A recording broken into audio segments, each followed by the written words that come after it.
For breakfast. Maybe our seats, window seats. Nice lounge for Swiss Hotel. Starting with the breads.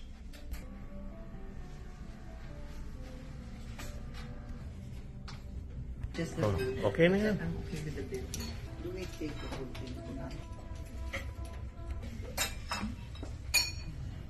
Uy, bento box. Ito.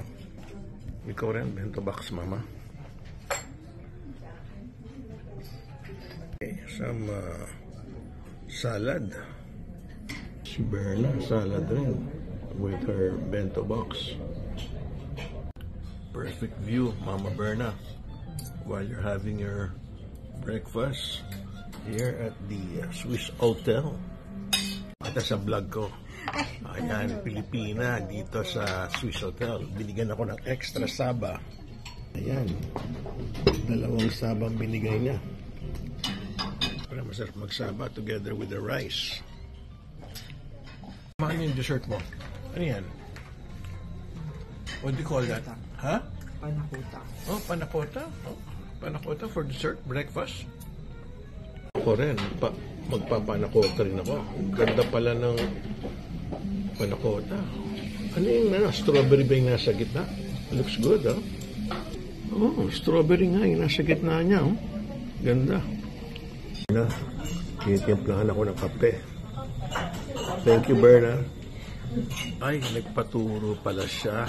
Paano gumawa ng coffee. Oh, ayan. Marunong na siguro.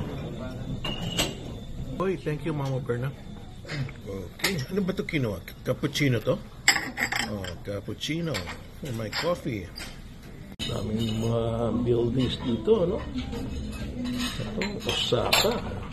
Ayan ang highway nila, oh. Coffee ka rin, Mama? Hindi mo mix siya. Oh. Ako cappuccino, latte pala yun sa'yo? Ako mas masarap yan, oh. Siyempre, pag may view, lalong mas masarap. The executive lounge of Swiss Hotel here in Osaka is the spa. If you want to have a massage. And inside the spa, there's a gym. There's Berna. You have to remove your shoes first. This is the locker. And this is their very nice swimming pool where you can take laps. Very, very beautiful, huh? The gym for your workout. Nice. Area where they have 2 restaurants, Japanese and Chinese. So in front is the Japanese restaurant. Inside here is the Chinese restaurant. Berna's asking what time they open. And this is their very nice Chinese restaurant, which opens 11:30. Everything looks good. This is their entrance. And here's their teppanyaki room, overlooking the gardens. Very nice to eat here. Yes, best way to have lunch here at the Swiss Hotel. This hotel has a very cozy bar, especially during the nighttime. This is their very nice lobby. Wow. Ganda.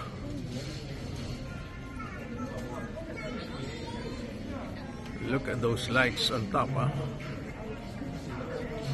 So that's where you register. And again, showing you again, their very nice lobby with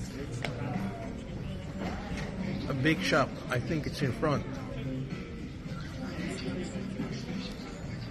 And that's Berna.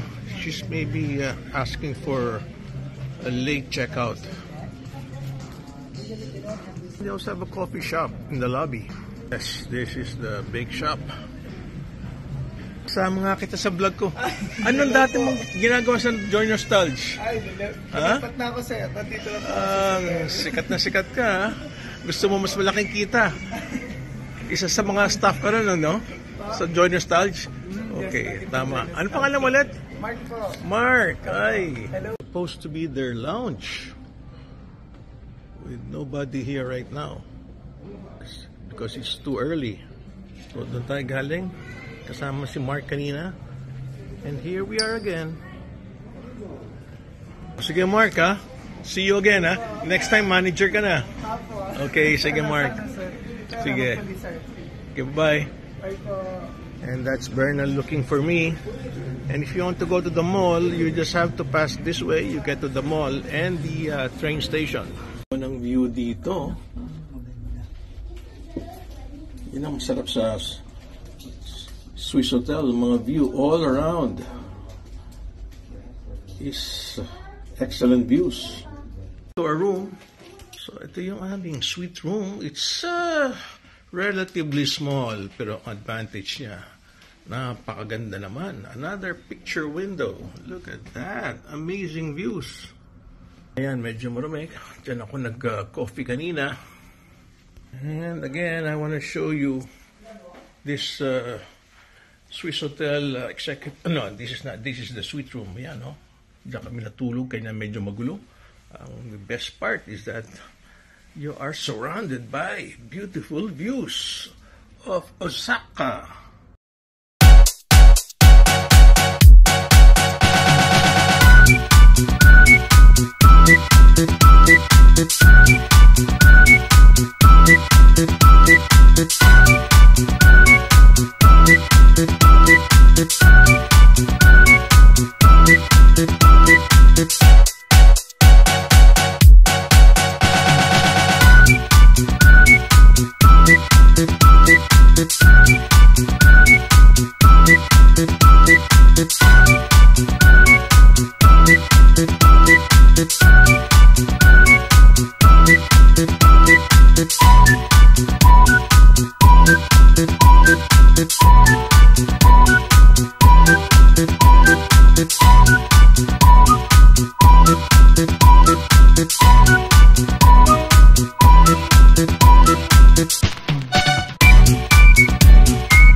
It